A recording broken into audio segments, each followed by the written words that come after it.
दुनिया की सबसे खतरनाक जेल में जब इस लड़के को कैद कर लिया जाता है तो उसकी जिंदगी एक ऐसे जहन्नुम में बदल जाती है जहां सिर्फ खौफ और ताकत का राज चलता है।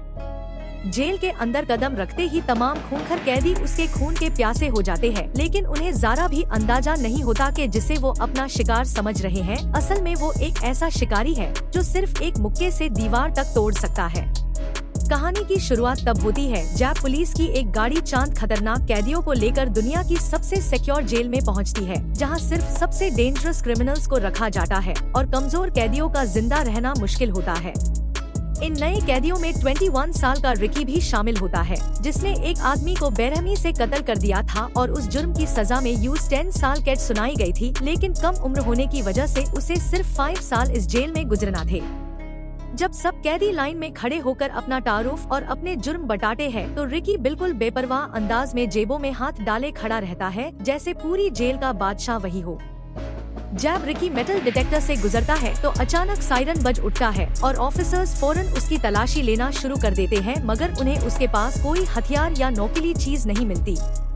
इसके बावजूद मशीन बार बार सिग्नल देती रहती है कि रिकी के पास कुछ मौजूद है, इसलिए ऑफिसर्स सीधा एक्सरे मशीन के पास ले जाते हैं। जैसे ही एक्सरे की तस्वीर सामने आती है सबके होश उड़ जाते हैं, क्योंकि रिकी के सीने में पूरी 5 गोलियां फांसी हुई होती है। ऑफिसर हैरान होकर पूछता है कि तुमने इन गोलियों को निकलवाया क्यों नहीं? रिकी मुस्कुराकर जवाब देता है कि ये गोलियां मेरी यादें हैं, मेरी निशानियां हैं, इसीलिए मैंने इन्हें कभी नहीं निकलवाया। इसके बाद सब कैदियों को अंदर ले जाया जाता है और पता चलता है कि जेल 4 अलग अलग हिस्सों में तकसीम है और हर हिस्सा एक खतरनाक कैदी के कब्जे में है जो अपने इलाके का बादशाह बना बैठा है। अगली सुबह वेस्टर्न ब्लॉक का लीडर सैमुएल बाथरूम में आता है और आते ही साका नाम के बूढ़े कैदी को बुरी तरह पीटना शुरू कर देता है, सिर्फ इसलिए क्योंकि उसने अपना टॉवल डीन से इनकार कर दिया था। धक्का मुक्की के दौरान साका का एक छोटा सा खिलौना जमीन पर गिर जाता है। सैमुएल उसे उठाकर मजाक उड़ाते हुए कहता है कि ये तो काफी अच्छा खिलौना है। साका उदास लहजे में बताता है कि उसने ये खिलौना अपने बेटे के लिए बनाया है। सैमुएल फिर कहता है कि मैंने सुना है तुम्हारी बेल होने वाली है और तुम जल्द ही जेल से बाहर निकलने वाले हो। ये सुनकर साका के चेहरे पर खुशी आ जाती है, लेकिन अगले ही पल सैमुएल उस खिलौने को उसके सर पर मार कर तोड़ देता है और धमकी देता है कि अब तुम्हारी बेल कभी नहीं होगी, मेन वार्डन से कहकर तुम्हारी सजा और बढ़वा दूंगा और तुम्हें पूरी जिंदगी इसी जेल में सदना पड़ेगा। ये सुनकर साका टूट जाता है और गुस्से में खिलौना बनाने वाली छोटी मशीन से सैमुएल पर हमला कर देता है, लेकिन सैमुएल का साथी फौरन बीच में आ जाता है और सैमुएल वही मशीन उठाकर पूरी ताकत से साका के मुंह पर दे मारता है। मशीन के वार से साका वही जमीन पर तड़पने लगता है और उसकी दर्द भरी चीखें पूरे बाथरूम में गूंज उठती है। तभी उसकी चीखें सुनकर एक ऑफिसर वहाँ को ही डांटने लगता है और कहता है कि कितना बदतमीज आदमी है, ठीक से रोना भी नहीं आता। इतना कहकर वो वहाँ से चला जाता है। थोड़ी देर बाद सैमुएल अपने साथियों के साथ वहाँ से निकल रहा होता है कि अचानक रिकी उसके सामने आ जाता है और अपनी ताकतवर लात सीधा सैमुएल की टांग पर दे मारता है। वार इतना जबरदस्त होता है कि सैमुएल का चेहरा सीधा जमीन पर पड़ी नोकीली कीलों पर जा लगता है और एक कील उसकी आंख फोड़कर आर पार निकल जाती है। सैमुएल दर्द से चीख उठता है, जबकि उसका साथी रिकी पार हमला करने के लिए आगे बढ़ता है, लेकिन जैसे ही रिकी पलटकर उसे अपनी खौफनाक नजरों से देखता है उसका हौसला टूट जाता है। वो समझ जाता है कि अकेले रिकी से टकराना उसकी सबसे बड़ी गलती होगी, इसीलिए वो लोग छुप छाप वहाँ से निकल जाते हैं। अपनी एक आंख गवा डीन के बाद सैमुएल रिकी से इंतकाम लेने की कसम खा लेता है। तब उसका साथी मशवरा देता है कि रिकी को खत्म करने के लिए क्यों खुद हाथ गंदे करने की जरूरत नहीं, बल्कि ये काम मैड ड्रैगन से करवाना चाहिए। मैड ड्रैगन जेल का सबसे खतरनाक और बेरहम कैदी माना जाता है, जो दूसरे कैदियों को तड़पा कर मारने में मजा लेता है।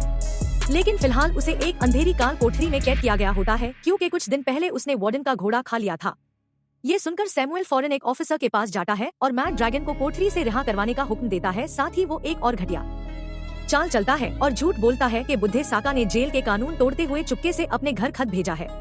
ऑफिसर ये बात सुनकर साका पर भड़क उठता है। सबसे पहले वो मैड ड्रैगन को आजाद करता है और फिर सीधा साका के पास पहुंच जाता है।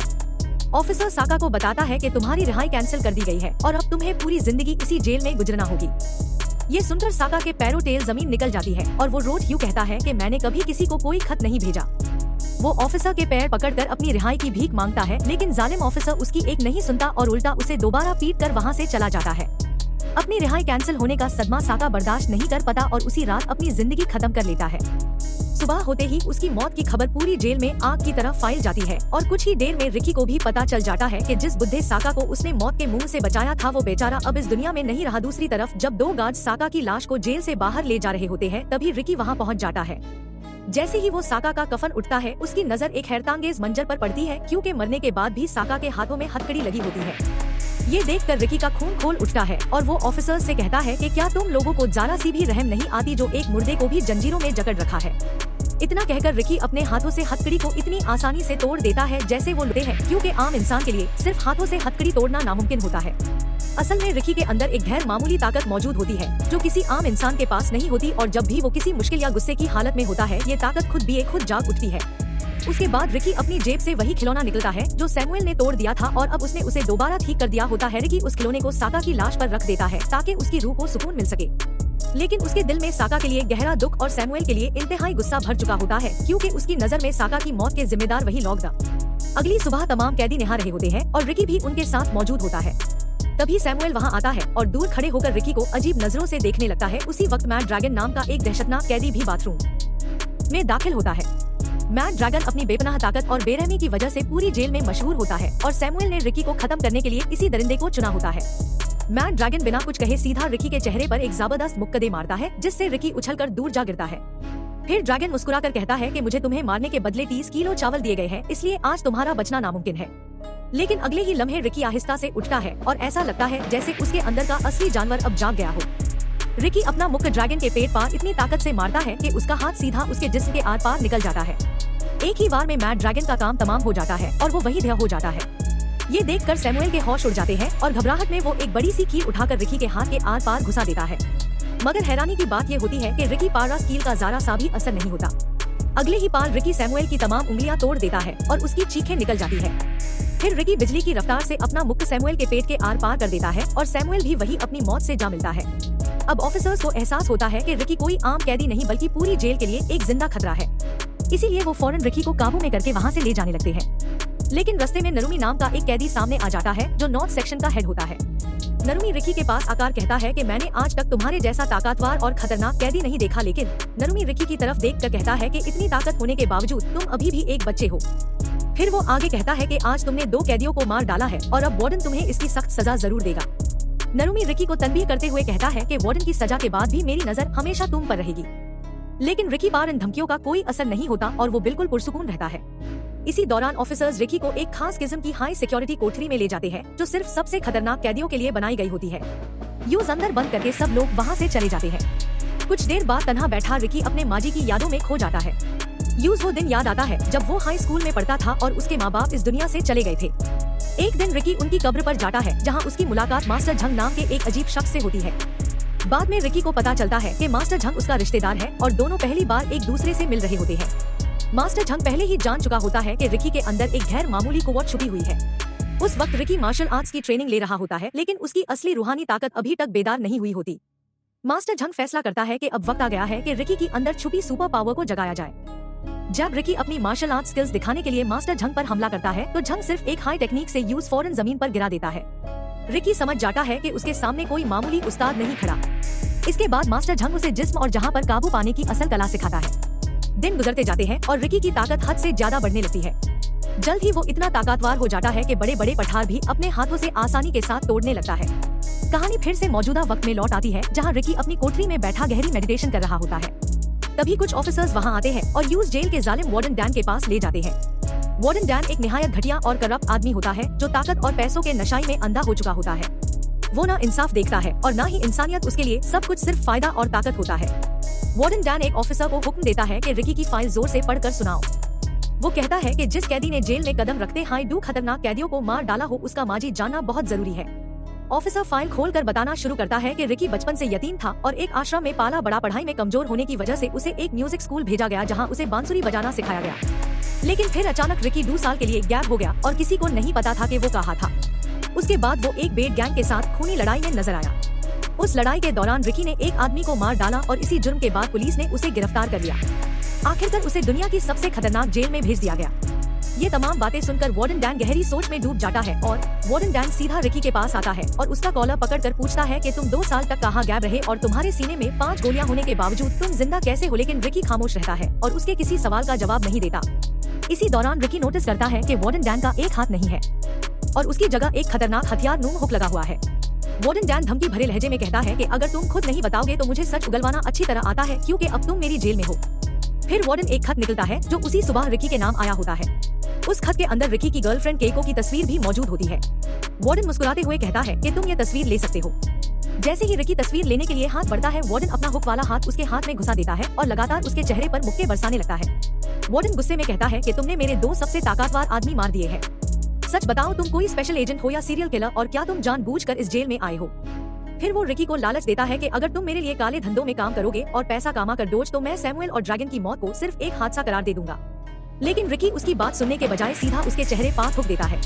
ये देखकर वार्डन का गुस्सा और भड़क उठता है। वो केको की तस्वीर उठता है और मजाक उड़ाते हुए कहता है कि कैसा रहेगा अगर मैं तुम्हारी गर्लफ्रेंड को भी इस जेल में ले आऊं और उसे अपनी रानी बनाकर रखूं। बस इतना सुनना था कि रिकी का गुस्सा फट पड़ता है और वो जख्मी हाथ से ही सामने राखी टेबल को 2 टुकड़ों में तोड़ देता है। असल में वार्डन जानबूझकर रिकी को उकसा रहा होता है, क्योंकि अगर रिकी उस पर हमला कर देता तो उसके पास उसे सख्त से सख्त सजा देने का बहाना मिल जाता। मगर जब वार्डन रिकी के चेहरे पर उभरता हुआ खौफनाक गुस्सा देखता है तो खुद घबरा जाता है। डर के मारे वो रिकी पर गोली चला देता है, लेकिन सबको हैरान करते हुए रिकी आज गोली को आसानी से रोक लेता है। अब वो वार्डन की तरफ बढ़ता है और लगता है कि अगले ही लम्हे उसका काम तमाम कर देगा। मगर रिकी अपने गुस्से को काबू कर लेता है और बिना कुछ किए कमरे से बाहर निकल जाता है। उस रात अपनी कोठरी में बैठा रिकी पुरानी यादों में खो जाता है। वो दिन याद आते हैं जब केको उसकी जिंदगी का सबसे खूबसूरत हिस्सा हुआ करती थी। रिकी अपनी बांसुरी निकलता है और वही धुन बजने लगता है जो हमेशा उसे केको की याद दिलाती थी। लेकिन कुछ ही देर बाद एक ऑफिसर वहाँ आ जाता है और सख्त लहजे में कहता है कि अगर तुमने दोबारा ये धुन बजाई तो मैं तुम्हारी बांसुरी तोड़कर फेंक दूंगा। अगले दिन जेल के कुछ कैदी सैमुअल के एक साथी को घेर लेते हैं। उन्हें पता चल चुका होता है कि जेल की सारी अंदरूनी खबरें वही ऑफिसर्स तक पहुँचता था। इतना ही नहीं, बुद्धे साका की मौत में भी उसका अहम किरदार था। अपनी जान बचाने के लिए वो आदमी रोटियो उनसे रहम की भीख मांगने लगता है और वादा करता है कि अब दोबारा कभी ऐसी गद्दारी नहीं करेगा। लेकिन कैदी उसकी एक भी बात सुनने को तैयार नहीं होते और लेकिन वो कैदी उस गद्दार को माफ करने के मूड में बिल्कुल नहीं होते। तभी अनमेन से एक आदमी लकड़ी काटने वाली बड़ी आरी लेकर आगे बढ़ता है ताकि उसके टुकड़े टुकड़े कर सके। मगर उसी वक्त नरुमी वहाँ पहुँच जाता है और सबको रोक देता है। नरुमी सख्त आवाज में कहता है कि मेरी इजाजत के बगैर इस इलाके में कोई भी किसी की जान नहीं ले सकता। तभी लिन नाम का कैदी जो हाथ में हथियार पकड़े खड़ा होता है नरुमी के फैसले की खुलकर मुखलिफत करता है।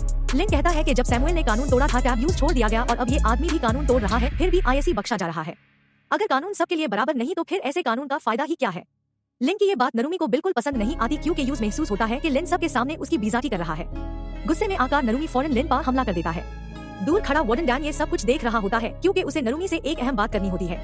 कुछ देर बाद वार्डन नरुमी को अपने ऑफिस में बुलाता है और लिन के मुंह में हुक फंसाकर उसे घसीटता हुआ साथ ले जाता है।